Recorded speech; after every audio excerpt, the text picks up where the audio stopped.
Imagine a deal so grand it doubles the size of a young nation overnight, forever changing its destiny. How did a budding republic, barely a few decades old, manage to acquire an enormous stretch of land twice the size of its original territory? This is the gripping story of the Louisiana Purchase, a transaction that seems almost fantastical today. But behind this monumental acquisition lies a tale of ambition, desperate diplomacy, and the unraveling plans of one of history's most famous leaders, Napoleon Bonaparte. Our story begins in the late 17th century, when a French explorer named René Robert Cavelier, Sieur de la Salle, claimed for France the vast Mississippi Basin. Naming it Louisiana in honor of King Louis XIV, he set in motion a chain of events that would shape North America. But France's hold on this enormous territory was fragile. The early attempts to colonize the region were riddled with hardship, and the vast land seemed more of a burden than a prize. Fast forward nearly a century, New Orleans had blossomed into a vibrant port city by the early 18th century, serving as a crucial trade hub. Yet, despite this economic vitality, the territory of Louisiana as a whole was seen by the French government as scarcely valuable. France's priorities lay elsewhere. After the 7 Years' War, the European chessboard was dramatically redrawn. France ceded the sprawling Louisiana territory to Spain, who viewed it merely as a buffer zone. The young United States, meanwhile, was growing restless on the eastern banks of the Mississippi, hungry for expansion and new opportunities. By the end of the 18th century, tensions simmered as the United States and Spain contested the right to navigate the Mississippi River, a lifeline for American commerce.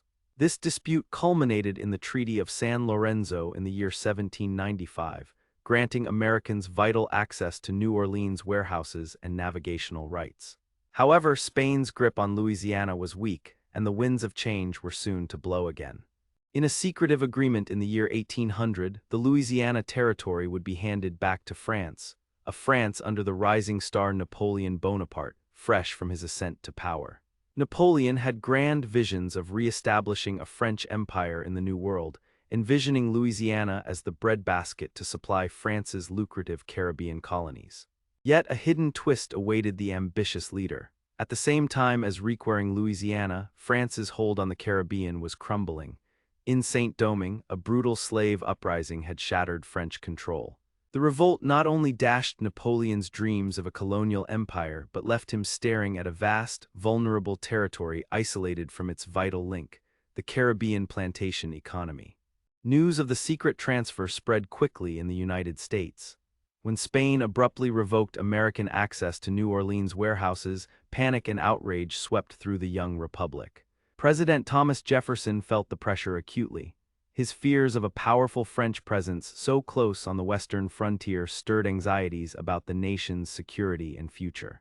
Calls for war rang out in the halls of Congress from the press and among the populace. Some urged Jefferson to raise a massive army and seize Louisiana by force. Yet Jefferson, a devoted advocate of peace and diplomacy, hesitated. Could this potentially explosive conflict be resolved another way? His American diplomats in Paris, Robert Livingston and James Monroe, were tasked with a bold mission to negotiate the purchase of New Orleans, if not more. But what they soon learned was astonishing. The French, burdened by the failure in the Caribbean and facing impending war with Britain, were ready to sell not just New Orleans, but the entire Louisiana territory. Negotiations moved quickly. Napoleon, seeing Louisiana as a liability rather than an asset, agreed to sell the vast expanse of land for $15 million, a sum that amounted to mere pennies per acre. It was a deal that stunned the world. More than double the territory of the fledgling United States would soon be American soil. Yet the exact boundaries of what was being sold were vague and poorly defined, lying over vast tracts uncharted and inhabited by thousands of Native American communities.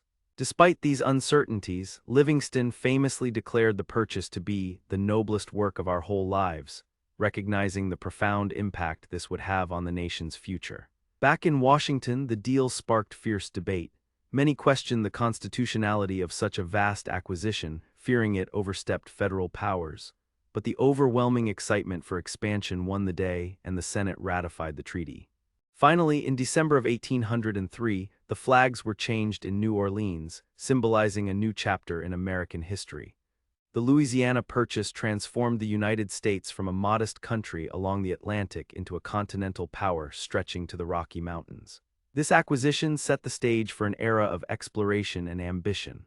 President Jefferson commissioned expeditions, most famously the Lewis and Clark expedition, to chart these new lands, encountering unknown territories and peoples, unlocking the vast potential of the American West. The purchase also reshaped international relations, redrawing borders with Spain and Britain and stirring tensions with Native American nations whose lands were now under new governance. The United States had embarked on an expansive path that would cultivate growth but also conflict and change for generations.